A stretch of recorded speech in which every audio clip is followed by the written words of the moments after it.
Clash of Clans, because I did. Welcome to the Clan War Leagues. Once again, we're opening another day of amazing Clash of Clans attacks. My name is Randy Butler. I'm your host for tonight. And with me, please welcome, with a high five on day 5, casting on OneHive, Woody and Klaus. There we go. There we go. Howdy, guys. My name's Woody. Thank you very much for tuning in. We have got some great clashing today. Yes, and I'm Klaus, and thank you, Renee, for that amazing rhyming and introduction. OneHive is going to be bringing it down today, and I'm really excited to see how the attacks go, see if they can get their 5th win in a row. Yeah, just in case I'll never return on Clash of Clans, I'll probably chase my rep career. Just saying. But something I should say probably is your chance to win 2,000 gems over at Twitter. Head out to @Clash of Clans. You know that if you watched the Clan War Leagues before, there's always a chance for you guys to grab something out of this. And the first question is actually, which is G-Runner's, that's me, G-Runner, his favorite troop? And if you watched the previous season, then you should definitely know that one, even if all the options kind of hint in a specific direction, because there's baby dragons, then something completely different. Baby dragons. So hard to decide there, or all of the above. Bit of a stunner there, Renee. I really wonder what the voters out there are going to say. It's not an easy one. There's no question that it's definitely baby dragons. But which one? Or all 3? I don't know what's going to win this poll, but I know that someone's going to win 2,000 gems. So go out and retweet that if you have any interest in doing it. Yeah, you should retweet, obviously, like you take part in the poll. There will be a second one later on in the show, so we'll reveal that one. And then we have a second one for you guys, another chance for 2,000 gems. So don't worry if you didn't get the first one. You might have a chance in the second one. It is Clan War Leagues, which means we're doing multiple days with 50 attacks each. Let's have a quick overview of what we're actually doing, right? So everyone out there knows where we are and what we're doing. Obviously, we're with OneHive, right? That's right. 1 clan of 8 today, and for the entire week, in fact, they will be competing against all other 7 clans in their group. The group is shown on screen here, and you can kind of see the relative rankings, the number of stars that each clan has earned, and the total destruction percentage as well. That's right, and OneHive actually sitting right now at 3rd place, which is not where we want to see them, but something to consider is that they've only done 1 of their 15 attacks. All 14, or 14 plus 1, will be shown live on stream today, and we're probably going to see them rise up in the rankings as usual. I mean, so far they did 4 out of 4 wins. So we're on day 5. So they couldn't do better than that. No, they sure couldn't. And they have had some great matchups so far. They've been stomping the competition by not just small, like 1 or 2 star margins, but really tearing into these opponents. They've been able to earn 3 stars even against some of the best clans in the world, those that have advanced to Champions 3. There are 18 leagues in total, and OneHive is getting pretty close to the top. If they get to the top 2 at the end of this week, they'll get a chance to advance.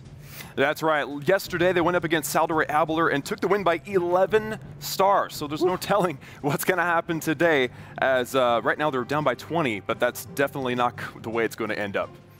Yeah, we won't start the 15 attacks right now because we need to find some bigger stones for the golems to throw. So obviously, you need to grab them somewhere, dig them out, find them, whatever. So before we dive into 15 attacks, let's have a look what Hell on Heels had to say.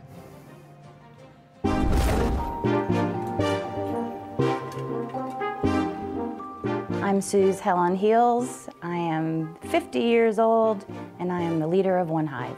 I started playing Clash in February of 2014, and my son had downloaded it, and I thought it was cool, so I thought I'd give it a try. I started in OneHive in October 2016. I started out in Prime. I was made Prime Co. that October, Prime Leader in January of 2017, and OneHive Leader in October of 2017. My favorite troop is Hog Rider. I like doing Go-Ho, start with the golems, send in the hogs, and all the heal spells, and it's just always been my favorite attack. Something that makes me different than most Clashers is that I'm older, I have more experience, and I'm also a grandmother, and I have 3 grandchildren.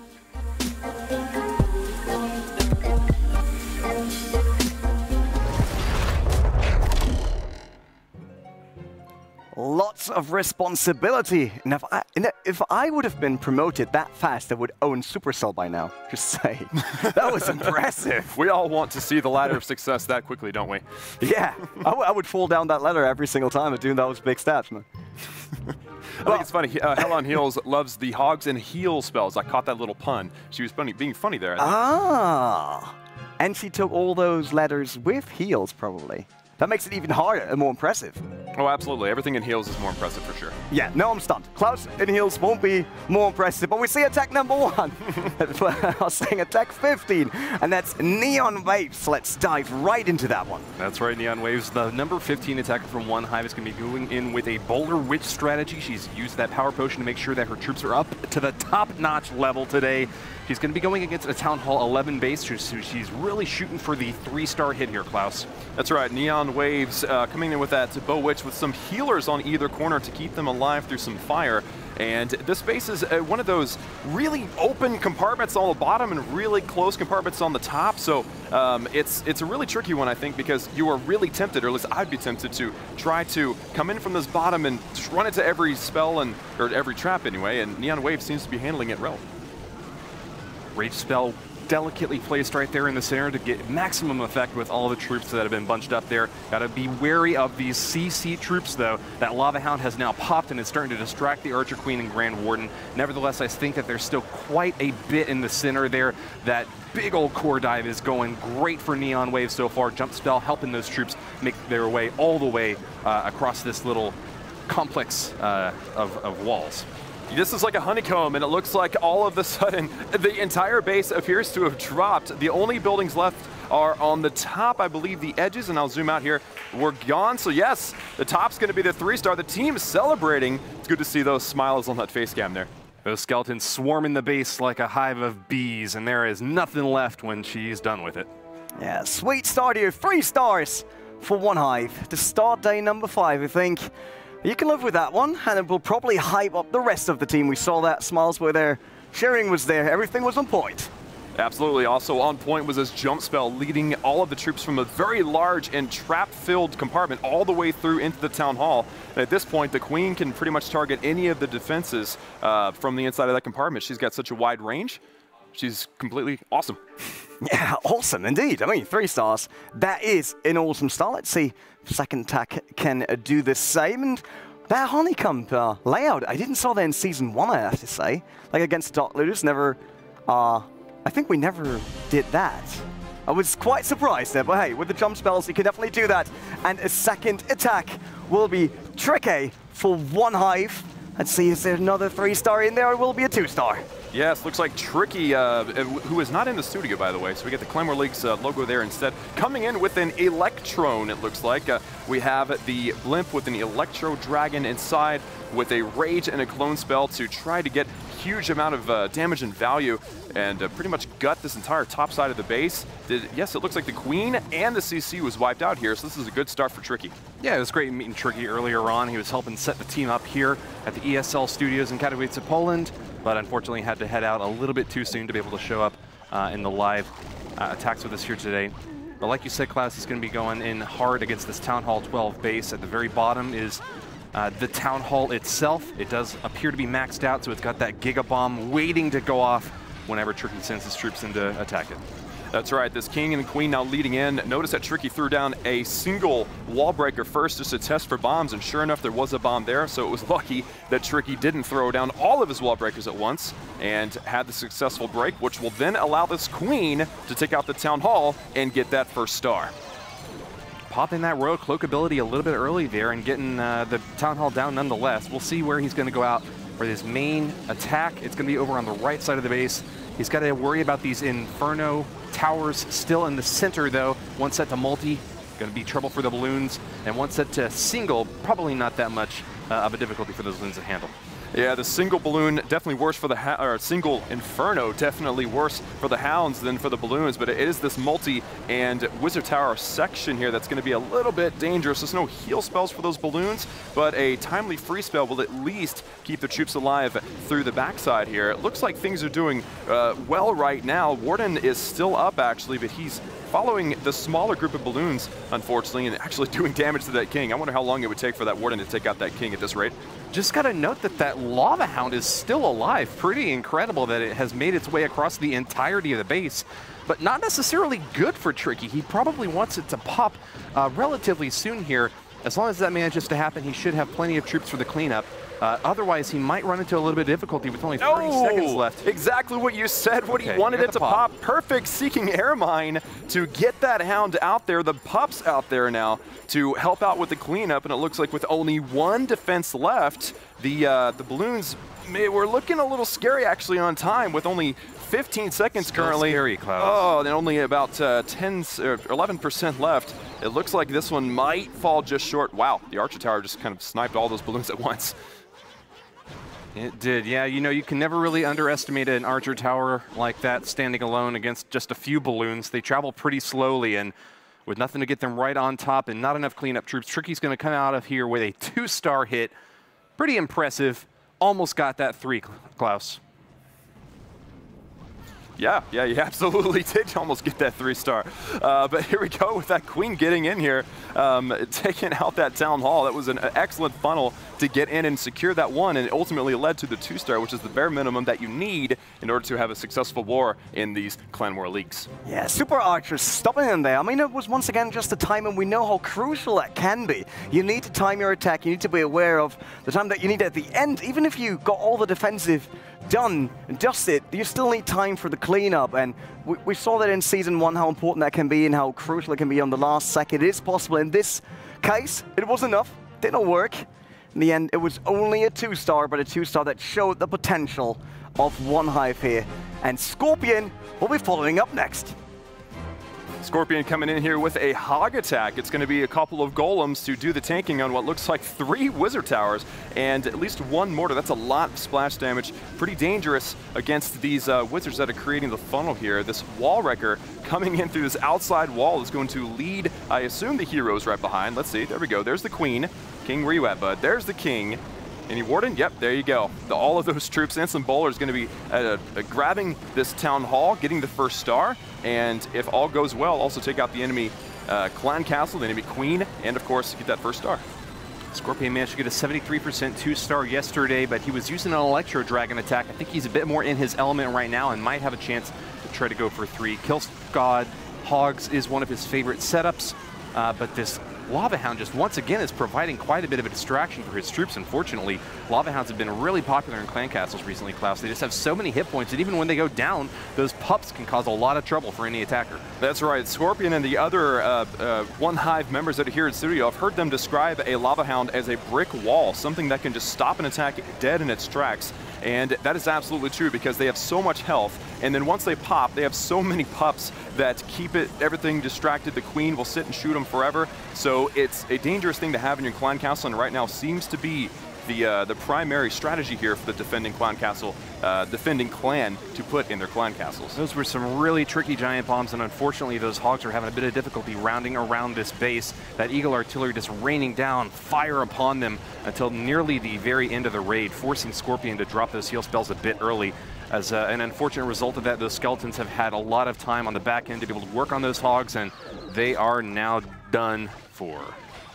Dunsky. So unfortunately, the defenses do not go down. There's not a lot of cleanup on the outside, so it looks like it's going to fall just short, probably of the 80% here. If these skeletons do not go down, okay, we got a couple of wizards. We'll be able to collect a little bit of percentage, and like we've been saying time and time again, every single round, every single building and percentage point counts. So we'll see here as these couple of wizards and archers are going to be trying to accumulate as much percentage as possible. Scorpion's an Australian from Team Reddit and has had a lot of experience playing Clash of Clans, coming away with a high percentage 2-star there, just short of the 3 though. We're still waiting for that first 3-star hit from OneHive, Klaus. That's right, that wall wrecker leading in, bowlers trailing it behind. Looks like that kill squad is going to be taking out this Town Hall, CC, Queen, and get a few defenses. Very nicely done. Not enough to get another 3-star here. But once again, I just have to say that, like, their attacks so far, they're solid. They're 2 stars in high range, like always high percentage, looking good. Sometimes running out of time. This one was not perfectly executed, but it seemed to be the right way to get rid of that base, right, Klaus? Yeah, it looks like it was good. I mean, just a couple of things here and there, maybe an extra poison spell since it had like 500 skeletons following around the troops. So there's little tweaks that in a normal clan war, we would actually see another clanmate pop in and be able to do the attack with a little few tweaks to get the 3-star, but not in clan war leagues. I thought with our Halloween show, we scared all the skeletons away and out of the game, but seems like not. They were still there in the base. Next attack is up, and it's Chops. Going for a 3-star maybe, 2-star, 1-star? What will it be, Woody? Not going for 1-star, I can tell you that, Renee. This wall wrecker in the top left corner is going to try to get into that compartment to give this queen, wow, the Barbarian King and the Grand Warden a base of entry. Those heroes can deal a lot of damage, and they're going to be trained to take out that Archer Queen on the back side. She's now engaging with the attacking troops, and there's the Rage spell. Really helpful at taking out big, heavy targets like the Archer Queen before she can deal any damage, Klaus. That's right, and of course that poison spell laid down onto that CC, but the enemy queen has already gone down, so this is already a successful kill squad as it's going to go in and grab that 1-star and take out some of the key objectives. Of course, you would like to see maybe another Inferno Tower or an air defense or an Eagle artillery or something to go down with kill squad. Of course, hey, air defenses, they don't care about hogs. They don't even see them. Hog Riders coming into this raid, and notice that Chubbs actually is prioritizing the Eagle artillery side to be able to take it down quickly, because that Eagle artillery does not only damage on the troops, but also a reverberating damage from where it hits. Very, very damaging to ground troops like the Hogs. I'll say that was a pretty significant investment with that kill squad right at the beginning. These Hog Riders still have a lot of base to go up against. And once again, out of heal spells. Now OneHive is trying their best to hammer out the rest of these defensive structures. Skeleton traps and giant bombs, just the bane of the Hog Riders' existence though, continuing to provide difficulty as they finish out finally at the bottom right side of the base, but still plenty of defensive structures remaining. That's right, that Wizard Tower will go down, but those skellies, again, we're having a hard time with the skeletons. I've noticed that there's a defensive trend every single day where we've had these troll Teslas or troll giant bombs. This one might be troll skeleton traps, really slowing things down here for these attackers. Unfortunately, this one will not be the 3-star once again. Of course, you know, we've set the bar really high for OneHive, and of course they do it for themselves, being, you know, league players, professional players, always aiming for that 3-star. But you know, in Clan War leagues, you're looking for that 2-star bare minimum, and OneHive has not failed to do that yet. Something I think that's really fun about Clan War leagues that you don't see in regular Clan Wars is the fact that you can only attack one single time. That means no scouting opportunities. And you just got to do your best to guess what sort of traps are out there, where the giant bombs are located, whether or not the skeleton traps are set to ground or air. And it just turned out that this time, Chubbs ran a little bit short. Maybe if he had run with a Law Loon on this setup, it might have worked out a little bit better, but it's always impossible to know that beforehand. And so all you can do at this point is just take a step back, breathe, and plan for your next attack. That's right. Getting that 2-star in as much percentage as possible will still give you the win. Notice that on the right-hand side of the screen here that the opposing clan has 22 stars, which is less than 2 stars per attack on average. So as long as OneHive is able to get that 2-star, they're going to be just fine. And Renee, are you the wizard right now? Is that what you're doing? I'm still going. I'll get 3 stars for OneHive. So you're going to just keep casting the spells. They would really benefit from having you on their team. Yeah, sure. Baby dragons for days, right? Oh, you shouldn't tell people. You know, it's not my favorite troop. It's something else.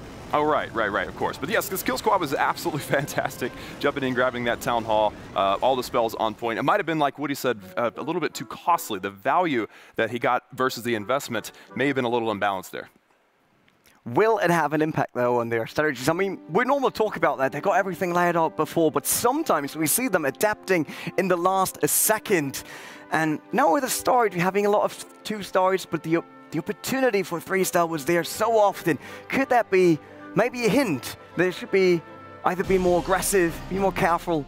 What else could they do to actually get the 3 stars here with now Cass starting the next one? Well, there's obviously a balance between being risky and being safe, and that's what they need to do. They need to decide if they want to go risky or want to go safe. But either way, there's no for sure 3-star strategy. Otherwise, believe me, everybody would be doing it. So here at this point, we have Cass up there with the bright yellow shirt. By the way, just a note, I love these yellow shirts that they're wearing. They look so happy. They look so professional. It's amazing. OneHive really represented here well. And this attack beginning off with a kill squad attack, bowlers, wall wrecker. Actually, wall wrecker single-handedly taking out the multi-inferno.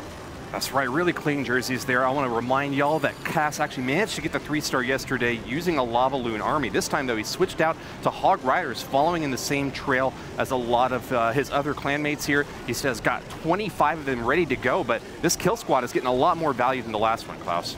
That's right, a very large portion of the base going down there. Unfortunately, another Lava Hound with tons of pups. Oh, wow, yeah. That was actually an interesting deployment. You're right, you pointed out, well, the line of hogs here kind of setting the funnel for themselves. It's a very interesting deployment there. Now the queen is going to be trailing these pups while the pups are grinding down on the hogs. I think this is going to be 3, Klaus. That kill squad got mondo value right there at the beginning, and it seems that these hogs are still quite healthy. We're seeing a rage spell right there on the bottom right corner to make sure that they can take out that Wizard Tower as quickly as possible. There's still a Wizard Tower up on top, and there's the possibility of giant bombs somewhere. But if they don't find them, these Hog Riders seem to be doing a fantastic job at doing a little circle around the base. Yeah, it looks like that queen's going to take out the Expo, and then it's all up to these hogs. This queen will start now onto the cleanup here, and it is going to be, it appears, our another 3-star, and that's a fantastic Town Hall 12v12 attack here using hogs. They're changing up their strategies. Look at that celebration, high fives and smiles all around. It feels good to see that in the studio, and hopefully we see more of that going forward. Excellent job by Klaus. Yeah, of course, Neon Waves did start off with a 3-star against the Town Hall 11, but this is our first Town Hall 12v12 3-star, and Cass has done it again. Certainly an MVP candidate for today, and he's earned the admiration and appreciation of his clanmates for putting them higher up on the board. And all the high fives for OneHive. Just saying.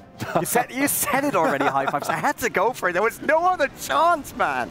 OneHive, high five. How many times can we rhyme 5 with Hive? We need to find some more words. That's what I think we need Let to me quickly do. Google dictionary. Wait. Yeah, do that for us. So the kill squad got a ton of value, and then the hogs coming in that big line there on the bottom left-hand side. Definitely one of the, I would say, the highlights for me in that attack by Cass. Great job with that triple. Riding into the sunset with a 3-star here for Cass on his attack. And it looks good for the OneHive so far. And up next is Pain Rain. Let's see if he can follow up immediately. I got another IVE for you. Give it Especially because you just said that they're riding into the sunset. I imagine Hell on Heels, the leader, is on a drive with OneHive. Oh, Is that good enough? yeah. That's a good simple word. I like yeah. that. I appreciate that. Very nice. Pain Rain, actually. Yeah, we're too nice, aren't we? Yeah. 3-star. In war number 2, we're going to look for Pain Rain to get their 2nd star now. Or 2nd 3-star, mind you. Now, Pain Rain actually starting to stack with the Queen Walk. This is one of the very first Queen Walk attacks that we've seen, so I'm excited to see how he's able to pull this one out here. Queen Walks are very valuable as long as that Queen can get a lot of structures finished off. That healer group on the outside is going to try to keep her alive for a very long time. She can deal a lot of damage, but her one main weakness is just that she doesn't have that many hit points. So healer's able to keep her nice and fresh with a Golem out in front. Should be a pretty significant chunk out of the right side of this base. It is quite spread out, so that could cause some difficulty for Pain Rain, but being able to grab the Archer Queen and the CC troops is going to be a very good start for him. I'm going to zoom in here and look. The Queen has actually lost her healers. Dude. This is a bad thing. This is a bad thing. The Golem is being healed, which that's not a terrible thing, but the Queen now has no help. And that's... Greedy Golem soaking heals from this Queen. Oh, the Archer Tower lost its lock, and I think the Queen might be able to survive this one at least temporarily. Oh man, this is. I mean, okay, so the King's gonna get the Town Hall, that's for sure. Wow. But that Queen is so lucky, bouncing in and out of the range of that geared up Archer Tower. She is still alive, and she's taking back her healers. This is already looking like an amazing attack just from the. What are you doing, healers? They are. Oh man, they're choosing their targets, and hey, that's a great thing, keeping the Queen and the Golem alive. I can't get any better than that, actually. No, you couldn't have planned that any better. Unfortunately, losing that Grand Warden over to the left side, didn't see him get to use his ability. That might have been a crucial misplay here, but nevertheless, I think Pain Rain has quite a few troops left. It's just going to come down to being a matter of time once again here, Klaus. The time is always a factor here. We got a little bit of cleanup on the top, so that shouldn't be a problem. The group on the left, we got lots of minor minions and pups doing the cleanup on the left. We only have a couple of, well, we have one. We have one balloon. Are you going to be able to do that? Are you going to be able to get that expo, buddy? Probably not, but at least Pain Rain was wise enough to delay the deployment of a couple of their balloons to be able to use them in the ideal place. I think he's got a chance. I think it's probably going to be it. I think that this is going to be the 3-star here. Balloons, you got this? Brilliant deploy with those balloons and the haste spell right on the very edge. Nothing left to swag for this attack, but Pain Rain is getting awfully close to the 3-star, and with just a few more drops, there it is, Klaus. So now Pain Rain's 2nd 3-star, and this time using Laloon. That was a beautiful attack for Pain Rain. And hey, you know what? Are we gonna be able to? Yeah. Can you even see it? Is Woody in the way? 3-star hype in the chat, right? Beautiful times. Beautiful times. I Beautiful think times. Well said. you need to be up below it and do this maybe. Oh, you know? well, I went for that. Yeah, it's all right. We're working. They will do more 3-stars. Don't worry. I believe it. So the beautiful split, actually, of the healers going into the Golem and the Queen here. There were so many moments where that Queen was going to die. I'm not sure if it would have cost them the 3-star, but it was definitely scary nonetheless, and it turned out really nice. Oh, hey, a great hero dive for OneHive. I got another hive. We'll find more. The Golem, by the way, was still alive and still going for that one wall. Just saying. Yeah. Like the whole time Till we looked up the cleanup, he was just going for that wall, not stopping. OneHive isn't stopping either. Next attack is up. 3 stars in a row now. 2 so far. Can it be 3? 3 stars? Yes. OneHive, it could definitely happen. You know? Thank you. Why are we still using the high five? Yeah, I thought about another one and then I lost it. Jelio actually coming in now, and again, we're looking for another 3-star. Jelio, actually, the closest he's come to a 3-star in this war series so far is a 97% 2-star, Woody, so we're hoping that he can turn the tides here and get a triple for his clan. Fingers crossed for this Archer Queen over on the left side. She's got to engage the enemy Archer Queen, and there she goes. pops onto the gold storage, and we'll relock the Archer Queen as soon as she engages. We've got a wall wrecker coming in now at the bottom left corner. What do you expect to see in that wall wrecker, Klaus? Do we have maybe Valkyries or balloons in there, or what's going on, you think? You know, it's hard to predict because these OneHive, they seem to kind of go, they do their own thing, and it's hard to predict with the wall wrecker specifically, but I've noticed that the trend for the wall wrecker is generally either Valkyries or balloons. So we're about to find out here in just a moment. I'm assuming it's Valks, just because it's a ground attack, but you never know what they decide to do here. Yes, Valkyries. Valkyries in the wall wrecker. Good call. We got a single target Inferno here in the center of the base that hasn't been taken care of yet, and that could cause a little bit of difficulty later on in the raid. It's starting to lock onto these healers. Not a good result for Jelio, who is probably hoping to keep his queens nice and healthy using them. The healers are all now down, and that's going to be a bad...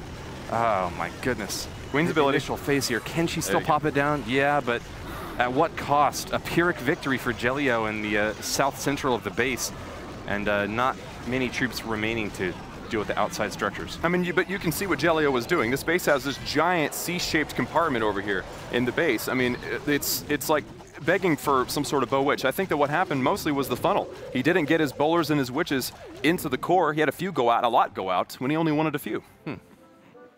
Was it because it was misjudged? The C compartment was a U compartment? Uh-oh. Turn your iPad over and there you go. That's the reason. So the clutch free spell actually did a lot because this bowler set was able to weaken the town hall just a little bit and give a little bit of time for this queen to take out the pups and then start wiping out this town hall and then turn around and get the Inferno before she lost all of her health. Ice Ice Baby on that town hall.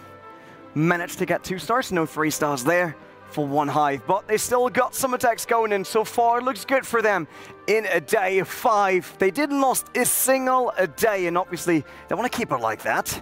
And they're getting ready for their next attack. It will be done by NeZaX. Are we talking about that NeZaX? That is the exact same NeZaX, you're right. Why did no one tell me that before? The same NeZaX from the Dark Looters is also in OneHive. NeZaX has managed to get a 3-star already this war, so we'll see if he can do it again here using mass miners, Klaus. Yeah, NeZaX is actually originally from OneHive. Yeah, I remember that. We said that. Yeah, he's originally from OneHive. He played for Dark Looters in Season 1, and he's actually well known as a 3-star specialist here. He has 3-starred 2 of their previous 4 wars, so we're looking to see if he can maybe tip the tide here and become over the 50% mark. We'll see how it goes. Actually, every single time I see this guy attack, he's got amazing wall breaker action. So notice that here. He's able to thread the needle here, get the wall breakers in, and now this queen has access to a whole bunch of good stuff. Yeah, really big compartment up there. Notably still has the air defenses and, oh, excuse me, never mind. This is a miner raid. The Eagle Artillery, though, would cause a little bit of trouble for those miners. Maybe if she pops around to the left side, though, she could take out another couple of Wizard Towers. Nope, going right instead. Well, she'll ring around. I mean, she's going to get the CC, she's going to get the enemy queen, hopefully, and she'll ring around and she will grab the Wizard Towers on the left-hand side as long as she doesn't decide to break through a wall, which she could do. She could see something on the other side of the wall that's more interesting. So that's obviously an option for her. But NeZaX using his favorite attack strategy here, the Queen Walk Miner. And actually, one thing to note, you don't have to worry too bad about the enemy queen when you're using miners, because they do work on her really fast. As you can see, she is no longer in the picture. Enemy queen, enemy barbarian king, those miners are absolutely savage. Dig right underneath and hammer away with their shovels, or shovel away with their shovels. What verb do you use with a shovel? You dig. You dig. But even when you're hitting someone with the shovel? Yeah, I mean, I don't know. Dig into him, I guess. Yeah, you can NeZaX digging into this base here as he attempts to grab this 3-star. He's already 2 stars into it.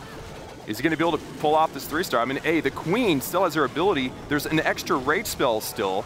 I think he may be able to do it, especially because he didn't have to use his queen's ability on the king up there at the top. Yep, she survives her encounter up there, and with those healers helping her out, she's still got a bit of ways to go. That Grand Warden might find his way over to help those miners. I'm not really sure why he's taking fire from a cannon and archer tower, but if he survives that, that's really helpful for NeZaX. Those miners are going to get a lot of benefit from that life aura still staying up from the Grand Warden, and that might have actually been the differentiating factor there. As long as his miners can eventually get to the Inferno Tower before they get burnt up, I think things should be fine here, Klaus. Oof. So it looks like he planned well enough ahead. Look at this. This balloon going to take out the final cannon. Wall breakers unfortunately didn't get through, but now we have some raged balloons to take out the Inferno, and now it's all a matter of time. Come on, miners. Come on, balloon. Let's go. Let's go. Yes. 1, 3 star. Got it. Oh my goodness. Pedal to the metal there on the last balloon, bringing home 3 stars for OneHive. That was a great ending. The incredible ending. I lost all my breath. But yes, he did get a 3-star at the very last. I think he had less than 1 second left on that final storage. But here we have NeZaX actually with the Town Hall takedown to ensure the 2-star. You know, he was going for the safe 2-star, but then it ended up being a 3-star. NeZaX, a 3-star specialist. Professor will be proud of him. I can tell you that. Getting 3 stars in the very last second. He just professored. Yeah, professored. NeZaX That's what we'll bring back. Yeah, professored. That's how we say it now. That's the official term. With Eric being up next, one of the experts to actually build bases. Let's see if he can tear down a base. He's done it!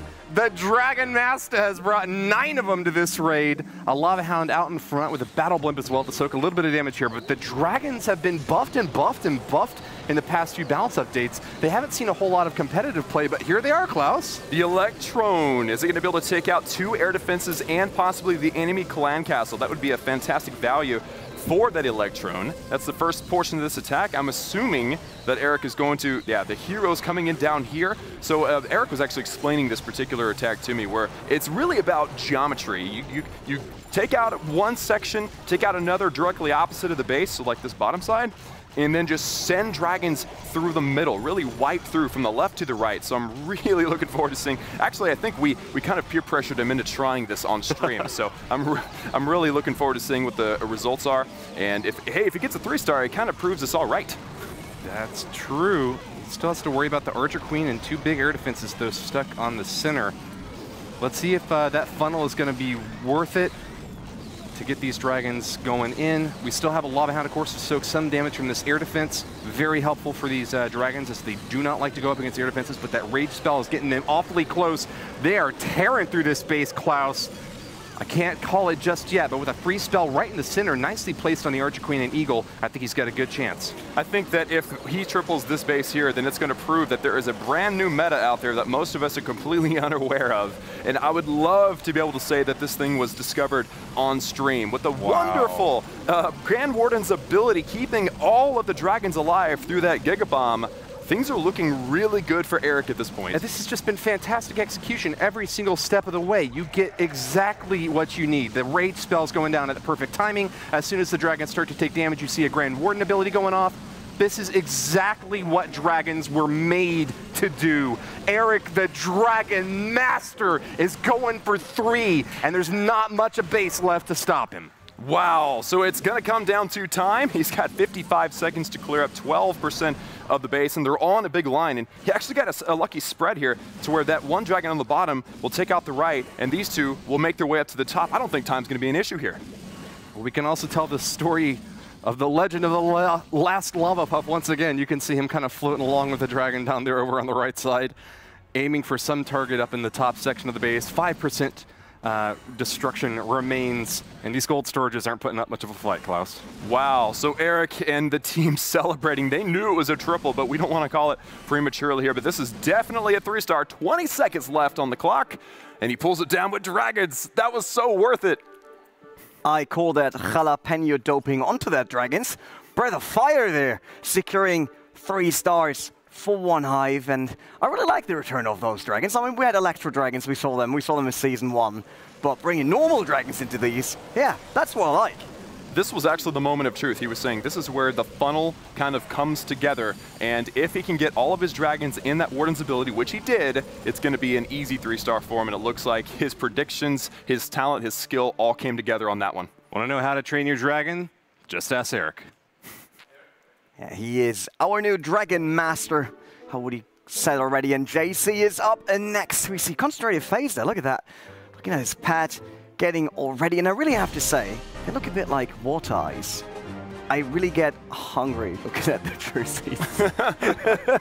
It's not hungry, but you know what I mean, right? Like in summer, catering is ice. so close, but no, so far. But there's no lemon ice. No, but I've always heard. Concentrate on the game. I've always heard actually that if you paint your kitchen yellow, then people are more hungry. I think it's psychological, so you're good. You're good there. But yes, starting the attack with the Electron, and it's still the execution of Electron is always fun to watch. Get that baby dragon. Okay, all right. So he's gonna have to deal with his baby dragon before the rest of the attack takes off here.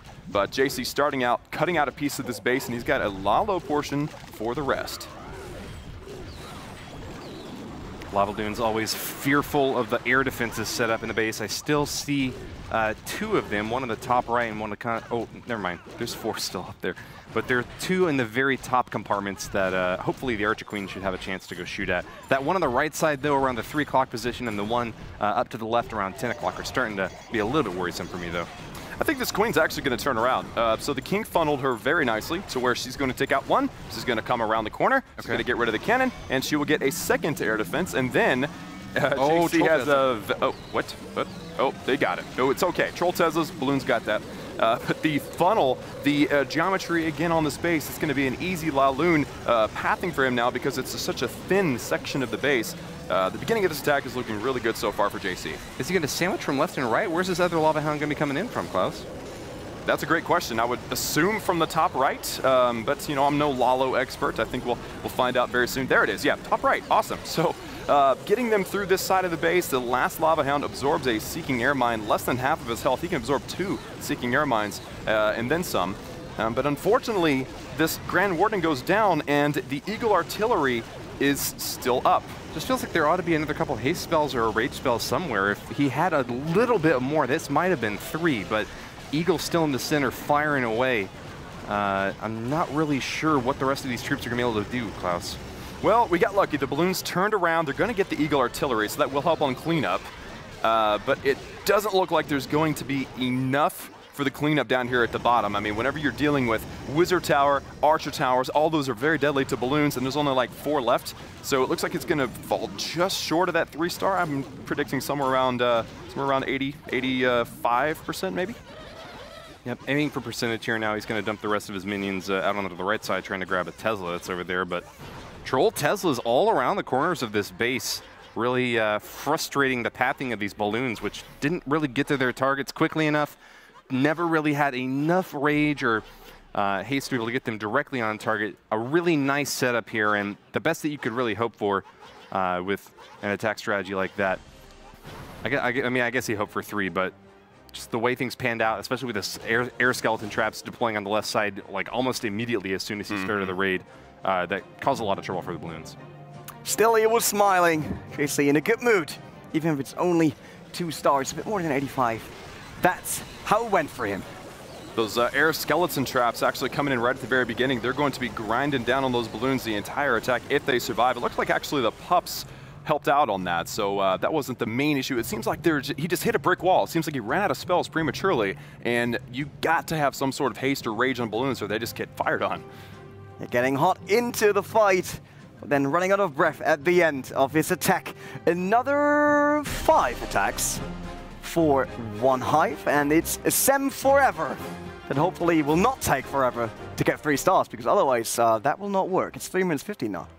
Well, OneHive has now surpassed their opponent's star count and cannot be defeated in this war, but nevertheless they are trying to get as many stars as possible, because during the entire league we're going to count up the total number of stars that they get against all their opponents to determine if they advance up to the next league higher above them. So at 25 they've secured this one, and we'll get 10 bonus on top of that. But how will they prosecute the rest of these 5 attacks? Looks like mass miner for this one, Klaus. Yeah, we haven't seen a lot of miners today. We did see 1 3-star, I believe, with I want to say Professor, but with Sebek's attack. Yeah, Renee threw me off there for a second. But now we have an issue. We have a baby dragon coming to destroy. Fortunately, we do have a giant to distract and a queen that can actually target that baby dragon. So let's see that little guy go down. There you go. Yeah, Renee was actually cheering for that baby dragon. That was from the wrong clan, Renee. It's okay. It's okay. Oh, so, okay. King's going to create the funnel on the right. Queen's going to create the funnel on the left, and the miner's going to go right up the gut toward the town hall here. Things are looking okay at this point. Yeah, just dropped a couple of balloons on that cannon, and those are going to go down to the skeletons, but that's not the main phase of the attack. He just wanted to give his Barbarian King a little bit more cushion for his push in here. The Archer Queen over on the left side, unsupported without any healers, though. That means that the bulk of this push has got to get value from the miners here in the center. They're going to engage with this Town Hall now. Can't fire away at the Lava Hound up top, but he can't do a whole lot of damage, so as long as he's not distracting the Queen, I think that Sam Forever's going to be fine with that Lava Hound flying around. Yeah, I mean, hey, you know what? I just came up with something here. Obviously, we're seeing a situation where a Lava Hound is not doing a lot of damage to the attack, and we're seeing a lot of Lava Hounds in the defending CC, so maybe that means that we need to see more miner attacks. I sure would like to see it. I mean, mass miners are one of my favorite strategies, just slightly behind that Lava Hound setup. It does take a good bit of scouting to try to figure out where you want to send those miners in, but once they're down, there's not a whole lot of direction that you can give them. You can help out with heal spells here and there, and that's what you see Sam Forever using here. They kind of feel, in some ways, sort of like Hog Riders. They do a little bit. They avoid the walls, they kind of go where they want to go, but they hit every single building, not just defenses, so that is definitely where they differ. But, you know, I was watching Sam Forever, and it seemed like he was a little late on perhaps one or two of his heal spells, and he lost a lot of miners during that section. So I'm curious to know, and of course there's no way to know really, but I'm curious to know if he had put down those heals a little bit earlier, had this attack gone a little bit differently. I mean, ping him on Discord and ask him. I could do that. We could just ping him on Discord right now. Yeah. Oh, 80% 2-star for Sam Forever.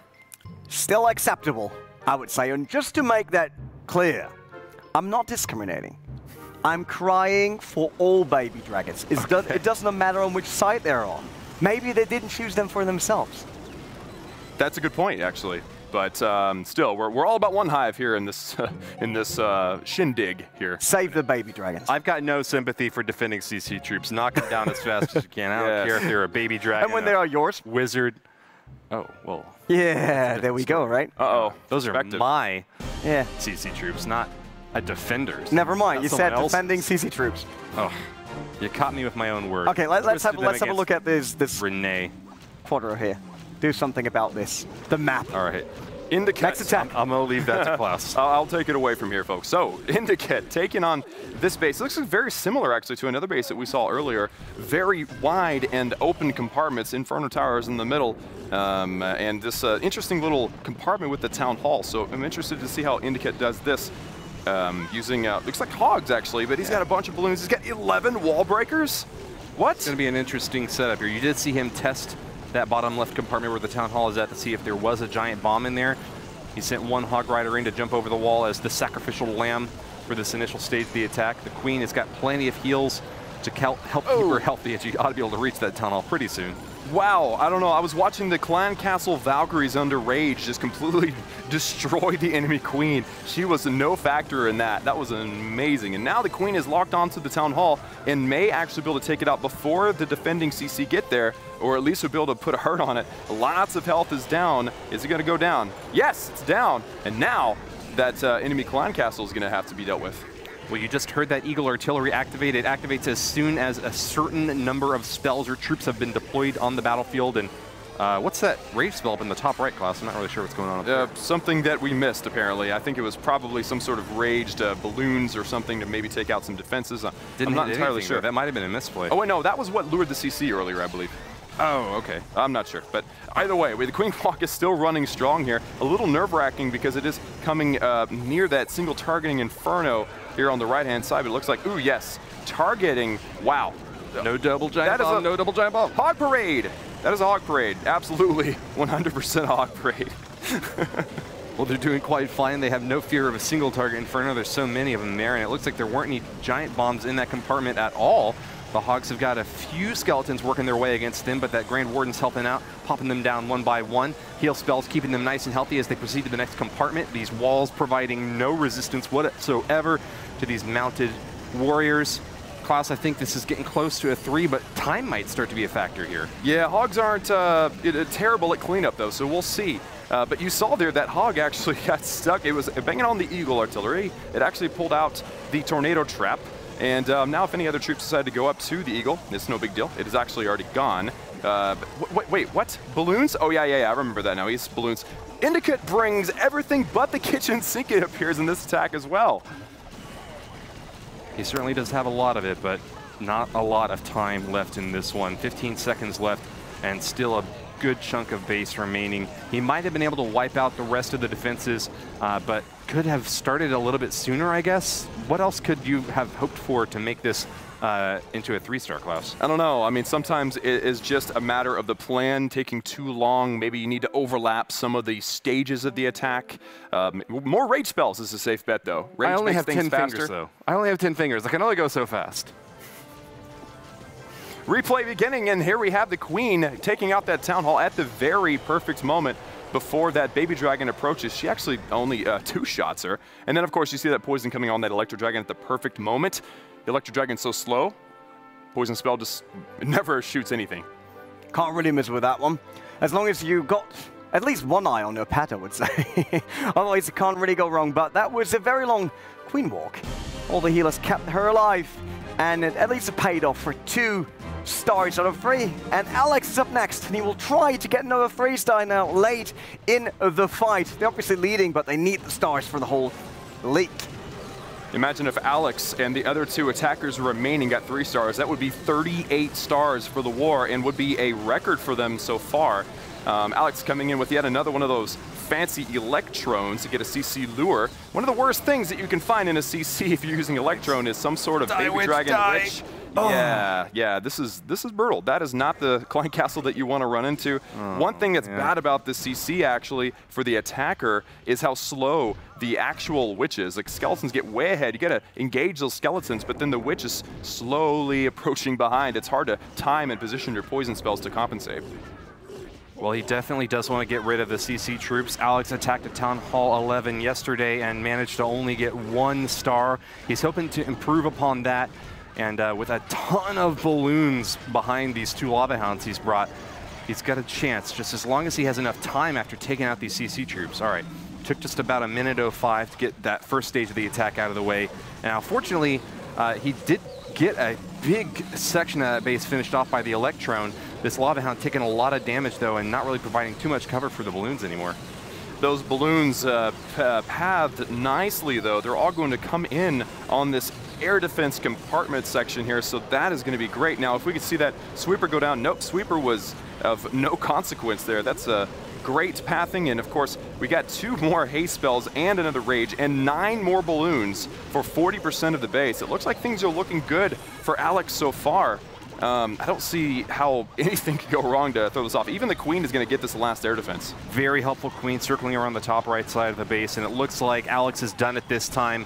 He's going to have a couple of swag spells to be able to throw away on the balloons or whatever he chooses to deploy them on with a minute left and a nice spread. Look how many balloons he had left. That was an absolute crusher. Lavaloon gets the job done for Alex86, a 3-star hit for OneHive. That was beautiful, having all those swag troops using those balloons to help with the cleanup. You don't see that very often, but that was a beautiful 3-star for Alex, and you know, we're on our way to 38.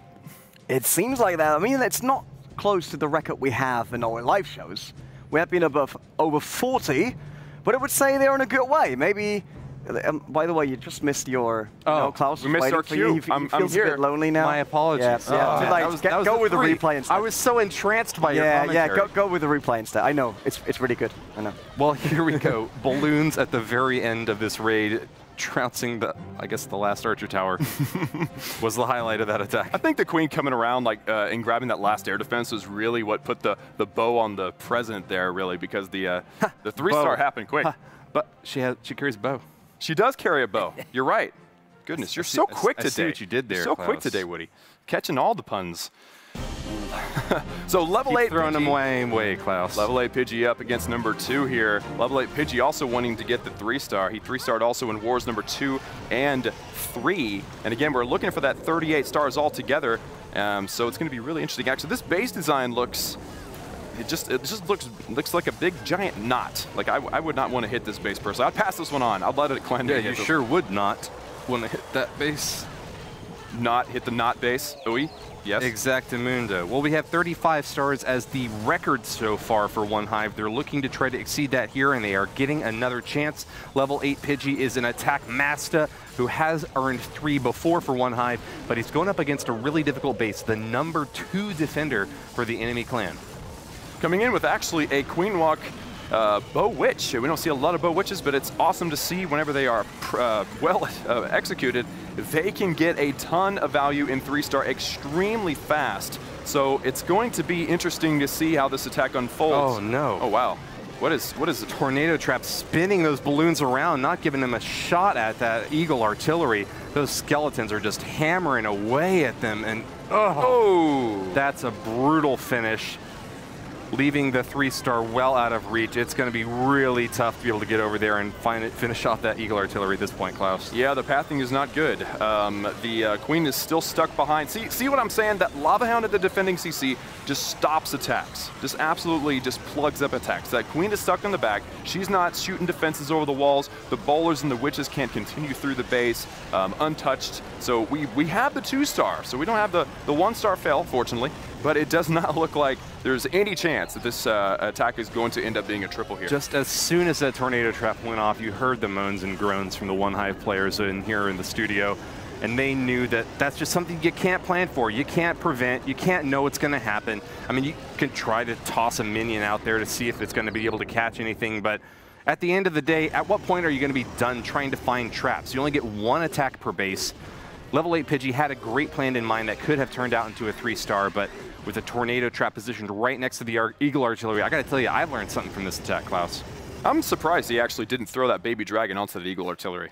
Now I'm watching him thinking, you know, you had a wide open lead into the Eagle, and he didn't use it. So I'm not sure what was up with that, but hindsight's 20/20. Yeah, of course. He probably didn't even know he had it.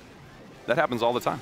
And actually, this was the moment of truth. Whenever we saw that Tornado Trap, moans and groans, like Woody said, was the only thing I heard. It was just the sound of sadness, to be honest.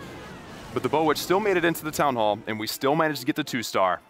It was almost the double whammy of the Tornado Trap and the skeletons that did those balloons in. Either one of them would have not been an ultimate roadblock there, but both of them together were huge stopping power. OneHive with only 1 life left here in the attack. It's the last one of the evening. Attack 15 out of 15, and so far they're trailing by 1 for the personal record of the team. 35 is their highest score so far. 34 we have right now, so it seems like at least we go even with that one. That's right. Kimmy's going to go for the safe 2 at least, and once she gets 50% and the Town Hall, OneHive will surpass their record. But can they set one even higher? Kimmy could potentially bring OneHive up to the 37 count. That's the highest we expected for any war this league, Klaus. Well, I'm still waiting for that 40. You're not a believer in that, but I believe that at one point, we have 2 more wars after this. It's possible that we're going to see a war where they get 40 stars, and I'm going to continue believing that until the 7th war is over and I'm proven wrong. And then, hey, we have Season 3, possibly, so you never know. Hey, you can believe pigs fly, and OneHive might have it in them, but I think that that's a mighty big task. A huge hurdle to overcome. 37 would be great if Kimmy can manage to get it just in here. That Town Hall about to go down now as the Hero Dive over on the left side compartment is going to engage the Clan Castle troops. We see a poison spell going out to try to take care of them, but they're kind of starting to wander outside of it. Archer Queen having a little bit of difficulty popping down these pups now, but that baby dragon is kind of wandering off as well. I'm worried that the second stage of this attack might go wrong if the CC troops aren't finished off. The attack, the entry actually was picture perfect, I'm going to say, because he got every bowler, which is very rare. Okay. Every bowler, everything through 2 broken sections of the walls. So that was really nice, and also the Queen still being alive as well is a nice touch too. So she's going to keep doing damage and cleaning up once she gets through the walls down at the bottom. Meanwhile, we have the lava. Ooh, hey, look, a Tornado Trap. That is not a value Tornado Trap, unlike the last one we saw. Just pulling away a few balloons there and not really causing much of a distraction. That's right. We can live with that. We can live with that Tornado Trap. But the lava balloon coming through, there's only 1 more air defense left, and the section of balloons are just slowly creeping up on them. Great heal placement, though, here because of the 2 Wizard Towers in the area. Kimmy looks like she's got this. Let me look around here. Let's see how many defense. Yeah, because the Queen survived and broke out from the bottom, the entire attack is going to converge kind of onto this section with still a whole minute left. There's how many balloons are there? Like 15 or more? Nicely done. Kimmy is not just going to break the record that OneHive had set at 35 stars. She is going to shatter it, reaching all the way up to 37. Just as long as she has a little bit of time left here, 40 seconds should be plenty. There's a few structures that are kind of spread out on the right, the top, and the center of the base, but fortunately these balloons can fly. Now, I don't know if they can fly that fast, but they got a beeline straight to that tower right now. That's right, that clan castle gonna go down. Minions and pups are, what are those called? What are those called? Those are called Winions. That's right, we got some Winions for the 3-star for Kimmy. And that'll finish off this war with an epic finale of the 3-star. We didn't forget. Yeah. I call it the tornado trap celebration, okay? Oh, that's what you're doing? I'm just gonna, are you okay? Renee, are you okay? I should not turn around. While you recover, the needle was thread perfectly here. All of the bowlers making it in, the heroes as well. Poison spell, freeze spell, everything down on that core. Man, that town hall dropped very, very nicely there. Proud of Kimmy, proud of the OneHive clan. They've earned a 37-star win over their opponents. It's the 5th day, and OneHive will remain in first place for the season overall. You can take a look at the round status right now. OneHive with, actually, they will have the most stars through this round. Let's look at 70s and 80s at the bottom, but they should be beating them by a couple once that page updates. That's right, so OneHive 37-22, a 15-star victory. That is quite the victory. That's 1 star per base victory. Well done to OneHive. Huge. And I think it's the biggest margin of victory that they've had all war. Is that the biggest margin of victory for any war? I don't know. I'd have to run the numbers on that one. Well, we'll let you know tomorrow. Seems likely, actually. I mean, yeah, I'll just go ahead and say it. It looks like it. Renee's over there with Neon Waves, one of the players of OneHive, to find out what they think. Let's bring it over to Renee. Thanks, Klaus, and remind me to never do that tornado celebration again. That's not the good idea. I'm here with Neon Waves, and obviously you started for your group, but before we dive into that, 4 wins out of 4 days, does that make it harder or easier to go into the next one? I think we always put a lot of pressure on ourselves. We always want to do the best that we can. Clearly, we've had some momentum. We've gained that up, and we're ready to steamroll the rest of the league. Now you're on 5-on-5. That's what you did. You did another win for your team. You start with a 3-star. Was that? Did you have that feeling immediately starting into the attack and thinking like that will be my 3-star? Yeah, I mean, you go in, you know you want to smash it. You have a good plan. You trust your spotter. I'm used to hitting fresh, so I'm used to starting off the wars. So what can come up next? I mean, you're now on 37 stars. We know the Dark Looters, they did over 40. Can you do that? For sure, we're going to catch up to them. We're going to surpass them. Surpass them? For 41, right? You get that extra credit? No, I think it was 42 back in the days. Didn't we do 42? You know, like, you've got 2 casters over there, and they're looking at you like, I don't know. Don't ask That's me. their job. Yeah, it's like, so if you want to join me there, they're probably fired after this one. All right. All right. Okay, we'll get that done. Over back to the caster desk. Throwing shade because we can't remember a single one number. I'm pretty sure it was 40, though. I don't know where Renee's getting 42. But either way, I love the confidence. Are you okay, Woody? I know you're upset. I'm photogenic. I don't have a photographic memory. Give me a break, Neon Waves. It's a good point. He has a point. But yes, can we just change the subject to how beautiful their yellow jerseys are? Like, I love it. I thought we had that topic already. We did, but we can hit it again. Again, those jerseys are really beautiful. Is there anything else to add? They're yellow, and they actually have their names on, which is great. By the way, which is great for hosts and casters because you always can check once again before you start an interview, like, all right, got the right name.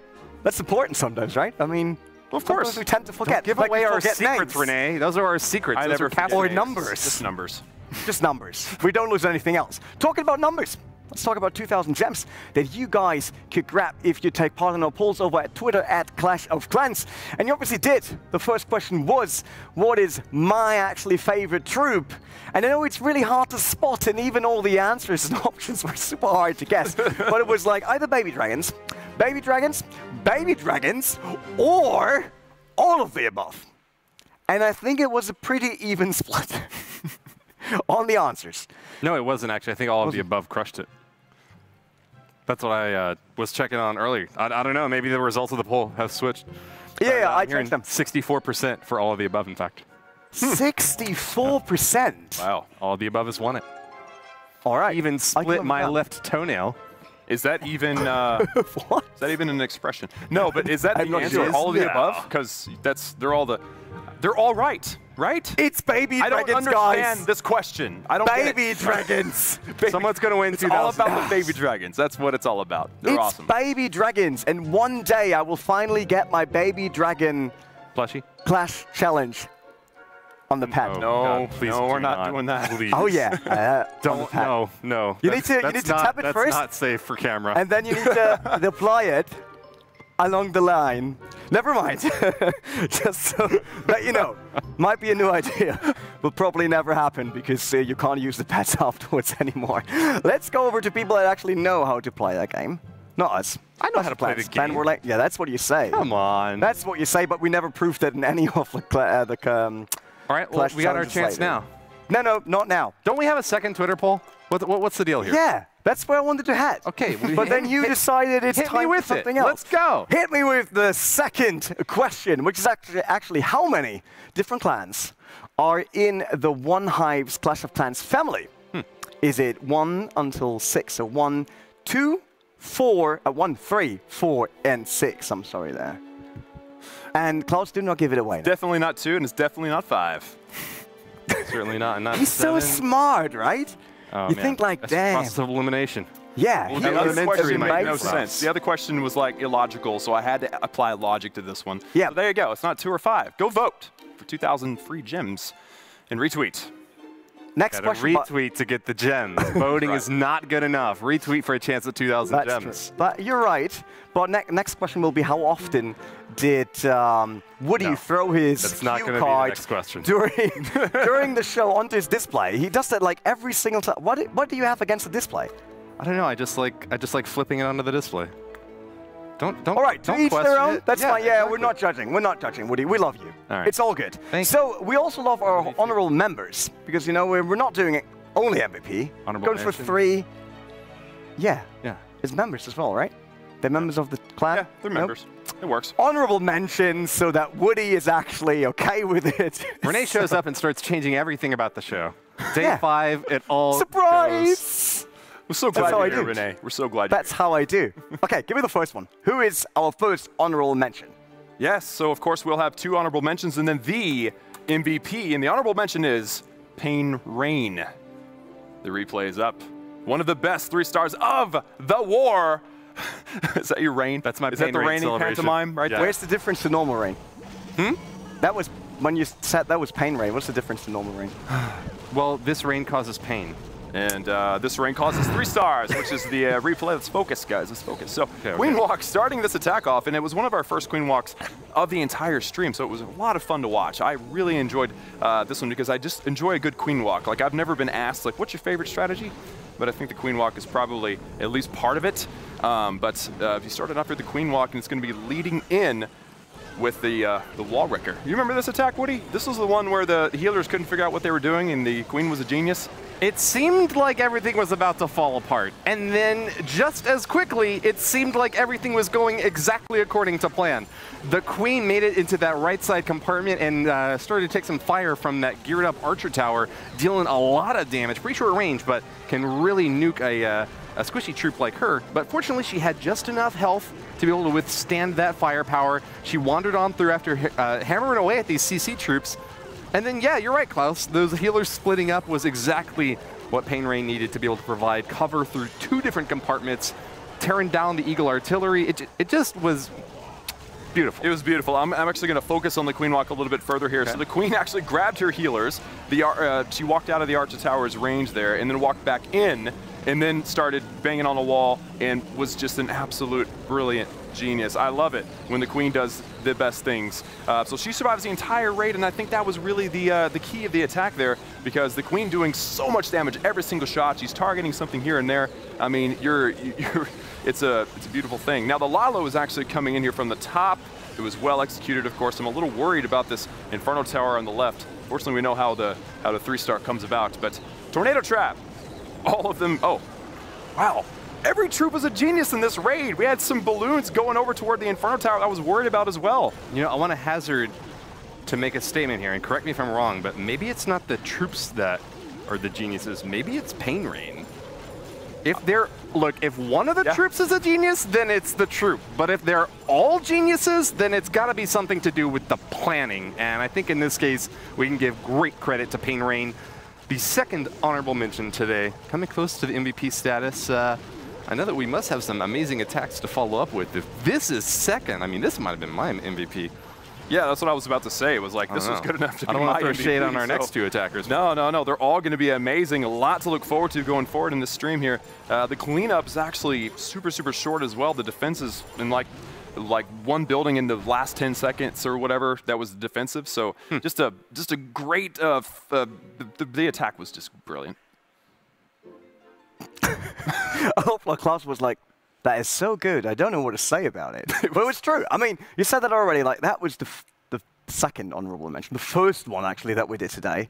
So that means there's even more awesome stuff in there in these attacks from OneHive here on day 5, which means they actually did very impressive. At least I would say so. Don't look at me like that, Woody. Answer. How am I looking at you, Renee? The camera will never know because it's yeah, but you were looking at me. I saw send that. it away. It's honorable mention number 2. Honorable mention number 2, we have Kimmy. Actually, one of the last attack, actually. We've nicknamed her the Queen Bee. Woody's said it in multiple streams. I love that name for her because it's OneHive. Get it? So, the attack Thank you here. for making the joke painfully obvious, Klaus. Painfully obvious. That's what I do. That's what I do. So, Kimmy, actually, what I love about this attack is that everything was funneled perfectly. Like, if you can get your funnel down perfectly, then you're in good shape. In fact, you're in the best shape that you can be. A lot of fails in war come down to the funnel fail. So we'll see. We'll see how this one goes. I mean, you guys saw it unfold, but in case you missed it, here it is again.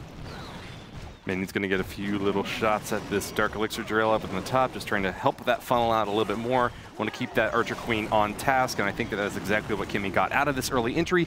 The wall wrecker soaking damage from the double cannon there, and like I said, Klaus, everything starts to go Watch right. that Queen turn around and everything. Oh, man. Yeah. Watch her turn around. She just turned around. Grace and elegance. Dude, Kimmy with the Hopping perfect funnel. You don't get to use the word perfect very often in Clash of Clans, but that was the perfect funnel. I'm totally admiring this. This is only the honorable mention.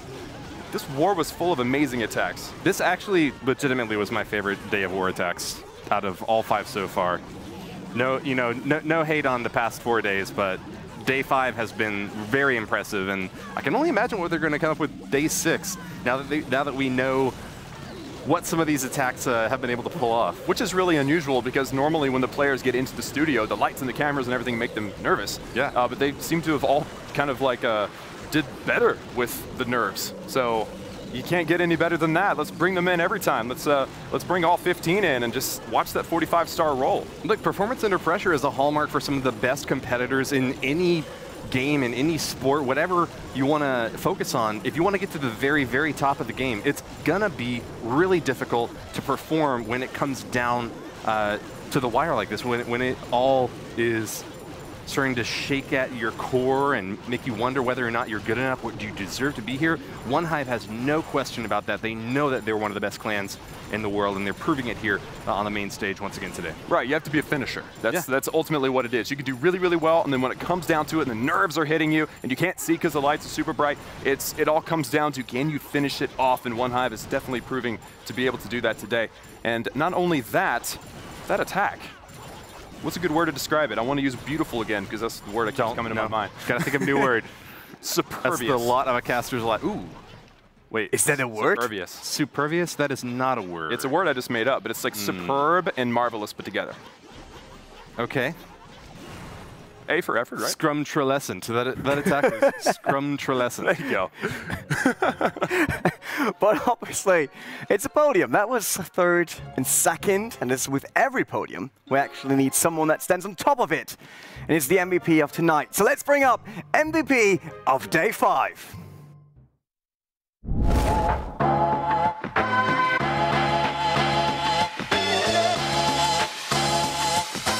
I'm Eric. I play for OneHive as Eric, and I play for OneHive 2.0 as Erickson from the United States, New York.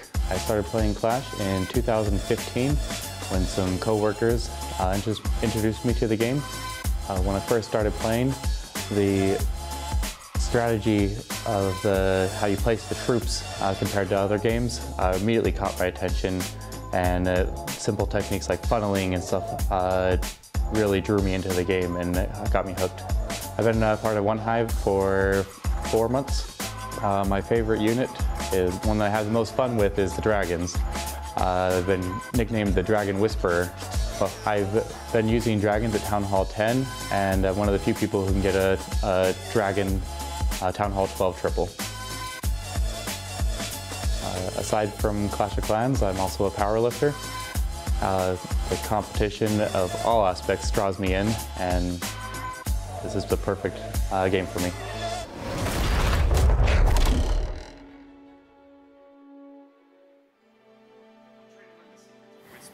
The same way that Eric can. The Dragon Whisperer has earned another MVP award, and we'll see again here why today. Redefining the Clash of Clans metagame with a troop that hadn't seen any competitive play. It's back in action again. I had no idea what you were doing. I was like, what are you trying to tell me?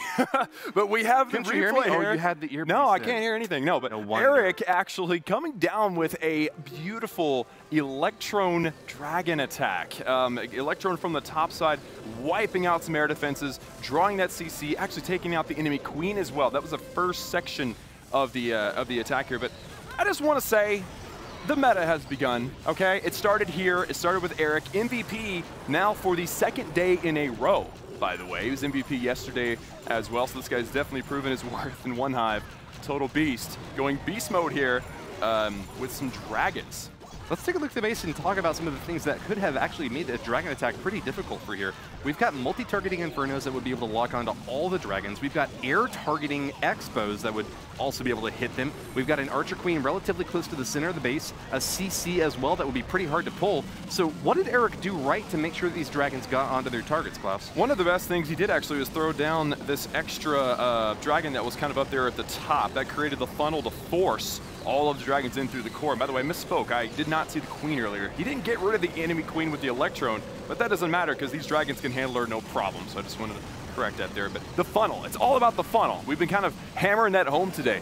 And that's exactly what Eric did. He was able to fan out his dragons in a kind of like a big V shape, and they all end up coming in at the same point here onto this town hall. Look at that. Grand Warden ability, hitting all of the dragons at once. I think it's fantastic that Eric didn't even have to go for the Archer Queen in this attack. He had a great entry into the base with just the dragons, who locked immediately onto the Archer Queen as soon as they got within range. They were all clumped up together really well. They spread out at the beginning to kind of into a funnel position, and then they spread out again in sort of an hourglass shape, going from out to in to out again to be able to finish off all these buildings with plenty of time left at the end for the cleanup.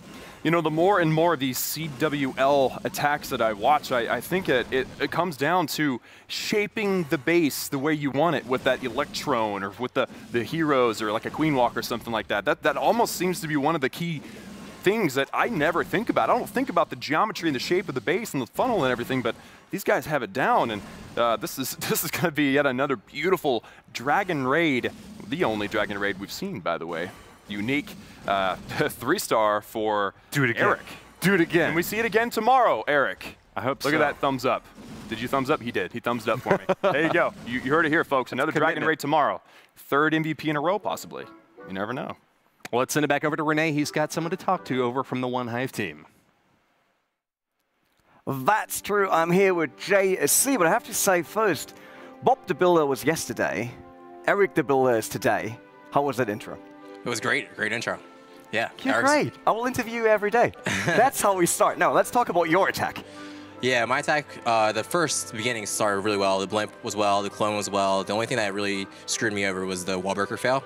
I should have sent one test wall breaker and then the rest, because the little giant bomb went off, killed off my wall breakers, didn't get my heroes in there, and killed off the town hall, which really messed up the raid because the town hall is very crucial in getting down in the town of 12.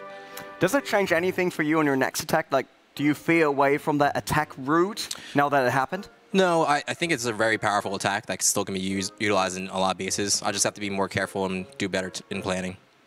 How about we talked about the meta and the bringing in the dragons, what Eric obviously did. Is that a thing that you're looking for new strategies, new stuff that you can bring to your clan wars and to have the upper hand?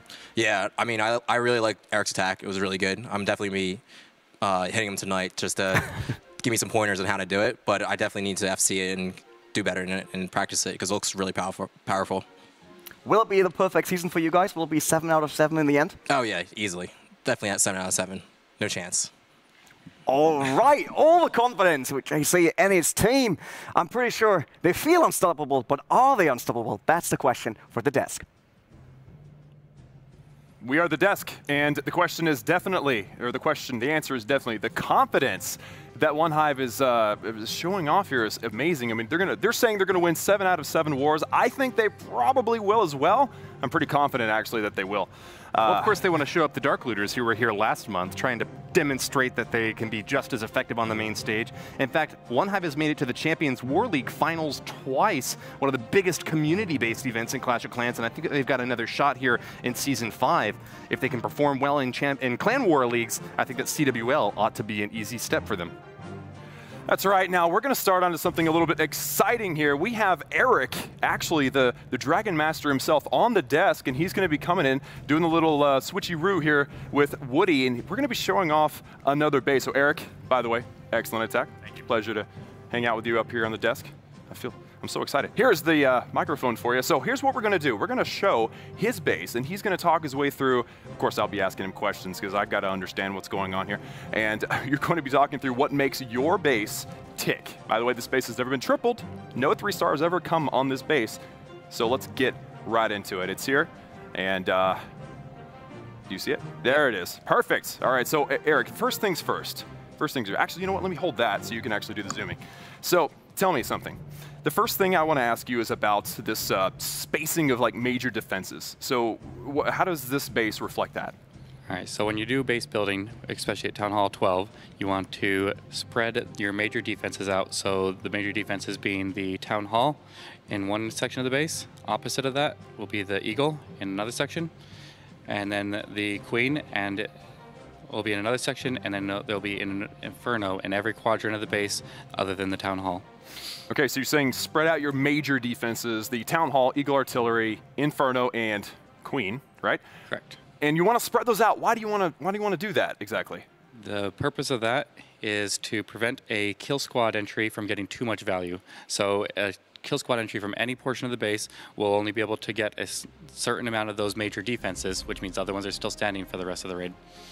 Makes sense. So you want to prevent a kill squad, which could be anything, heroes, wall wrecker, whatever. You want to prevent that from getting too much value. But there's also more to this base. Tell me about the configuration of the air defenses with the wizard towers, because I know there's a happy relationship there that we need to strike. Good balance. Right. So for all Town Hall levels, not just Town Hall 11 and 12, the air defenses need to be outside of the range of the wizard towers. So when the lava hounds go onto the air defenses, the wizard towers do not lock onto lava hounds, and that way they can target balloons and other air troops.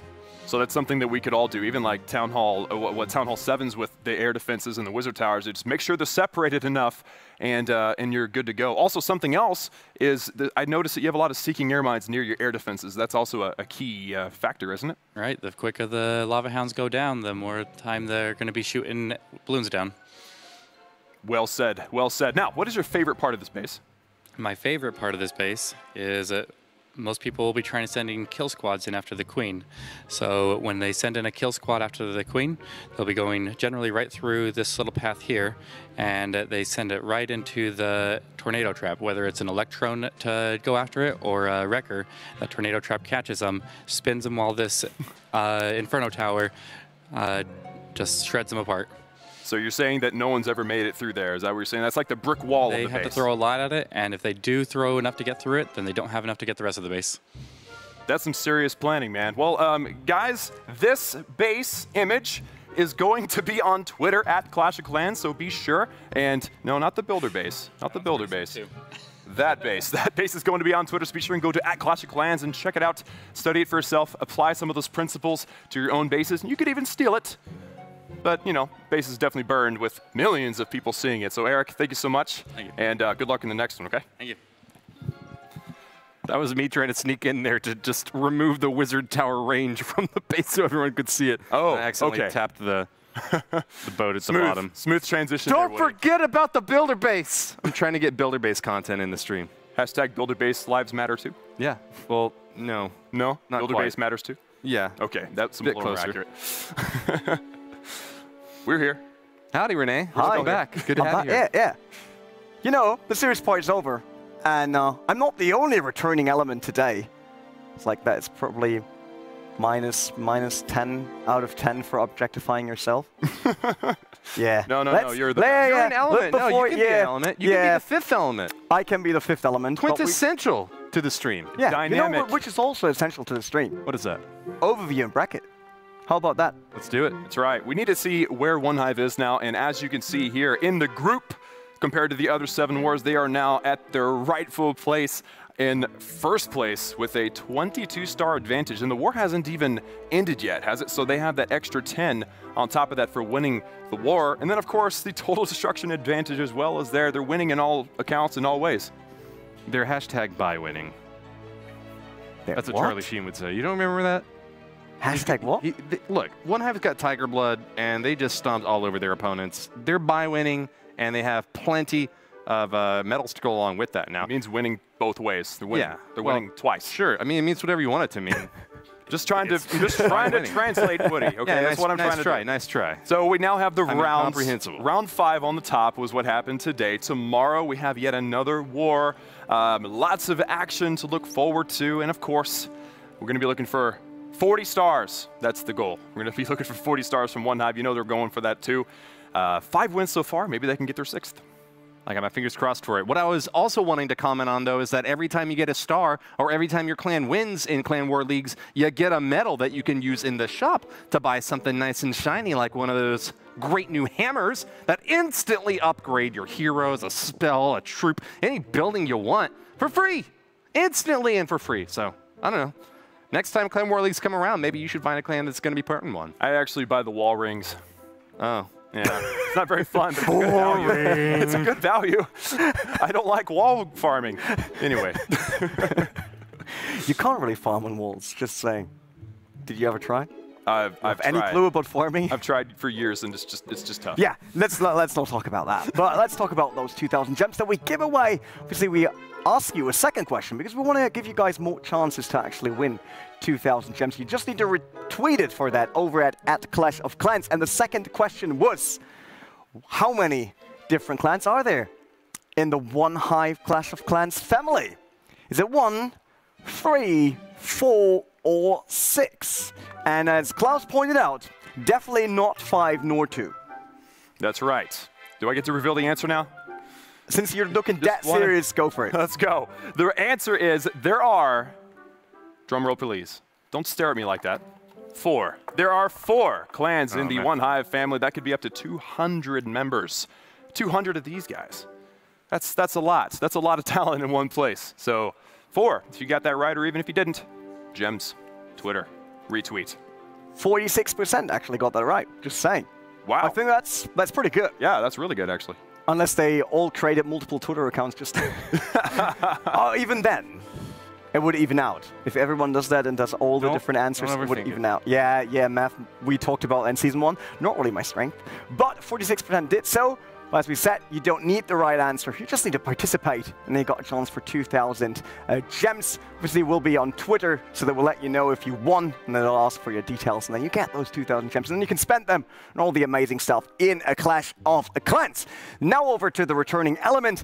Not me, the other part of the show. And I know that you guys miss it. Even if you did horrible in Season 1 and really disappointed me and made me depressive. Losing every single Clan War Clash challenge. Sorry, everyone, Dad. like really everyone. I'm sorry, Renee. All lost. right. Okay. Jeez. And I was super disappointed. And I thought, since Professor is not here, his Professor and his OP nose, we're going back to the nose challenge. And we do it as a team, because I still believe in us being stronger as a team. So I would say we go over, because we all need to be there. If you want to follow me, like let me be your leader. Let me just, yeah. All right, that's how we do. That's how we do. Let's go. So I'm not sure if I'm really okay with you touching me. Can't touch this. Dim, I wasn't sure if I was supposed to or not.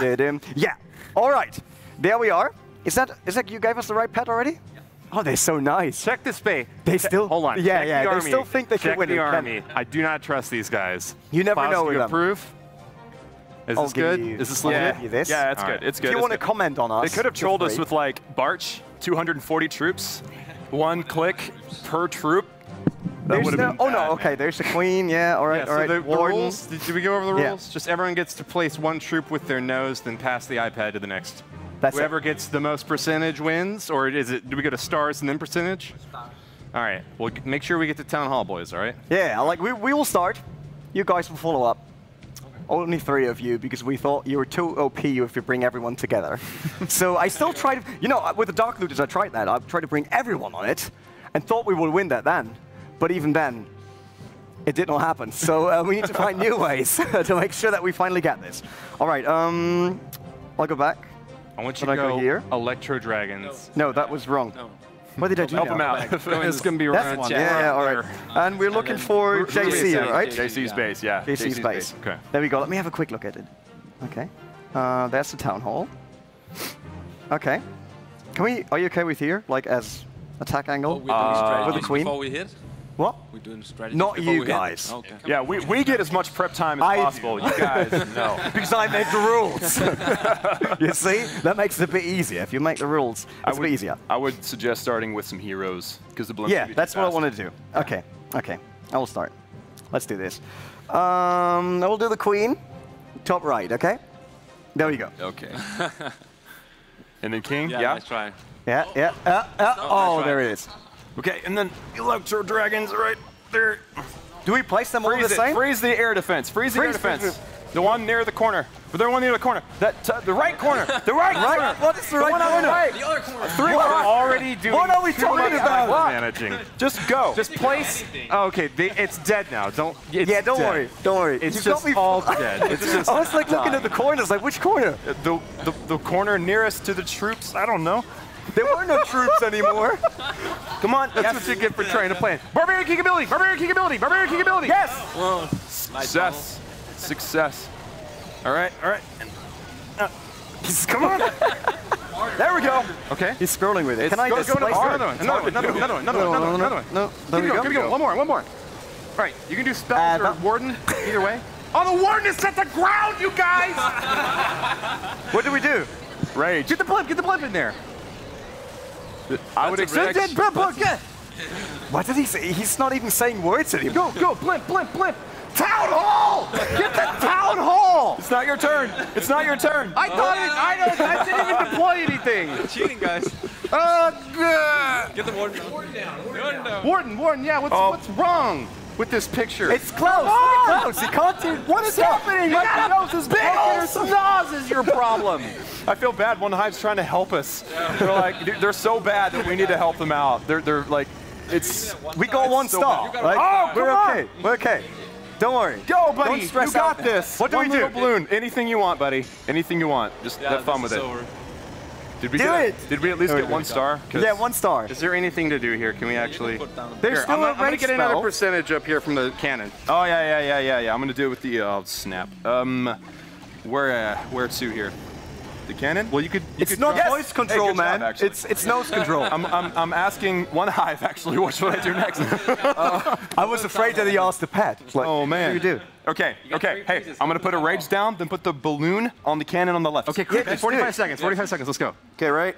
Now, come on. Go. Yes. Go. Go. Balloon. And just spam them down there. Yeah. No. Go.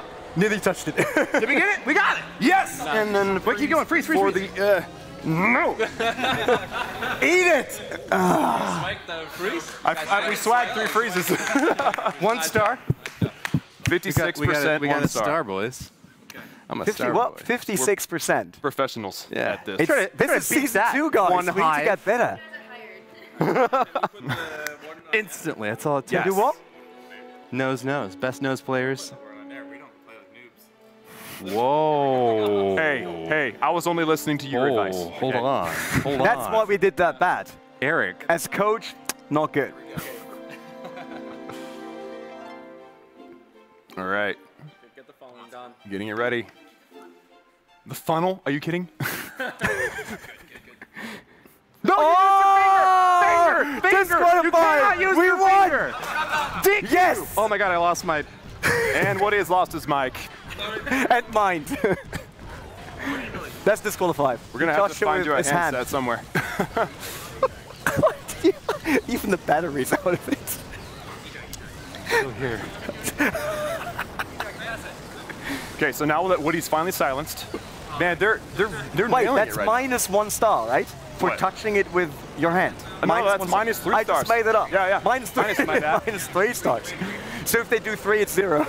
I think I'm... Otherwise, it's -1 from tomorrow. Oh dear. They're cheating. Crazy. All right. Have they gotten the town hall yet?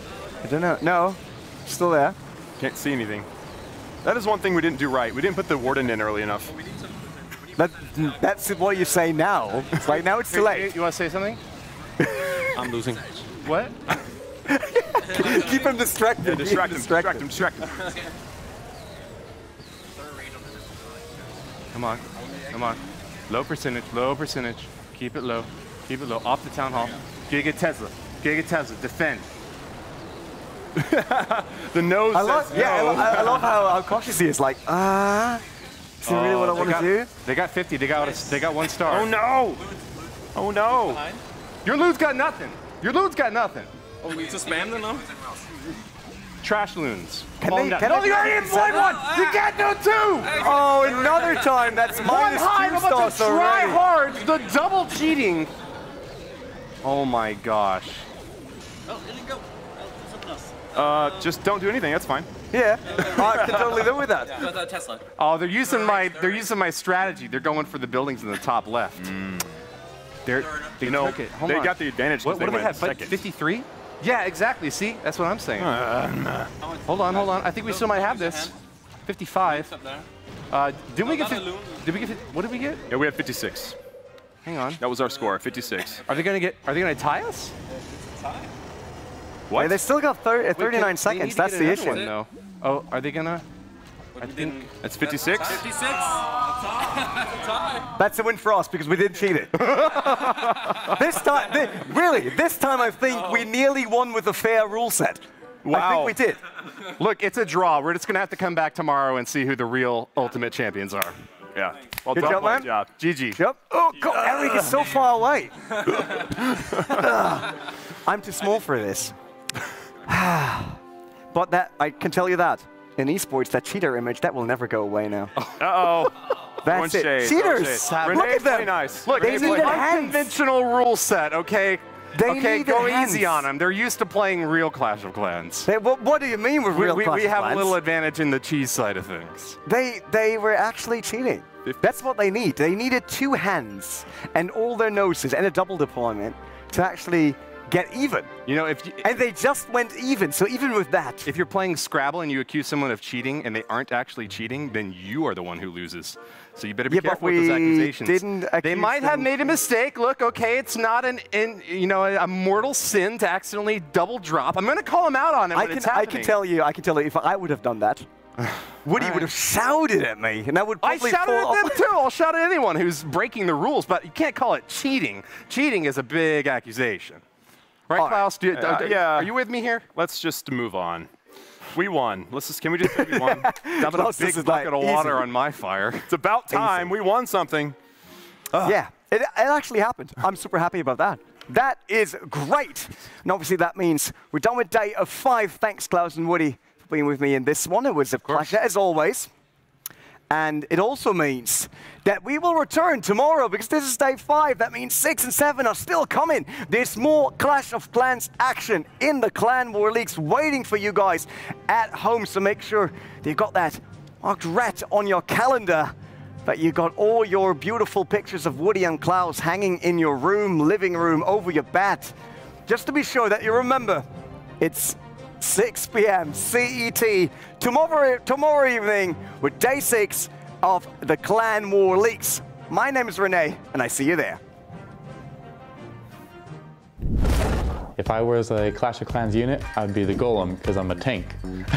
If I had to describe one of my teammates as a unit, I would say Neon Waves. She's our witch. I would describe myself as the healer because I keep the clan going, strong, and alive. I would describe Tricky as a golem because he is solid, leader, a teammate, and a friend. So I would probably describe myself as the witch.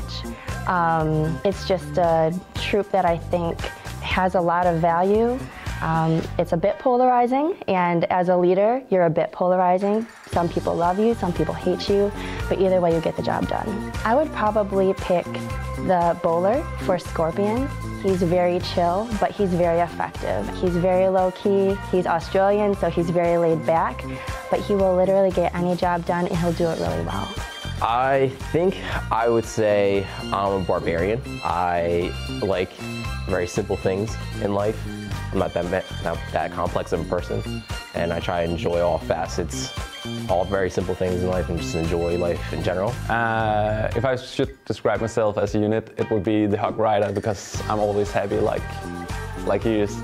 If I should describe someone as a unit, it would be Zeus, being the dragon to have the overview over the battle.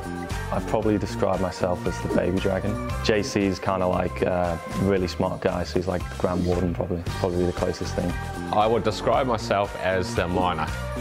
For the simple reason is I can be deployed, I can go underground, I can pop my head up, destroy stuff, and before defenses have a chance to target me, I'm down underneath the ground to the next building, and that would perfectly describe me.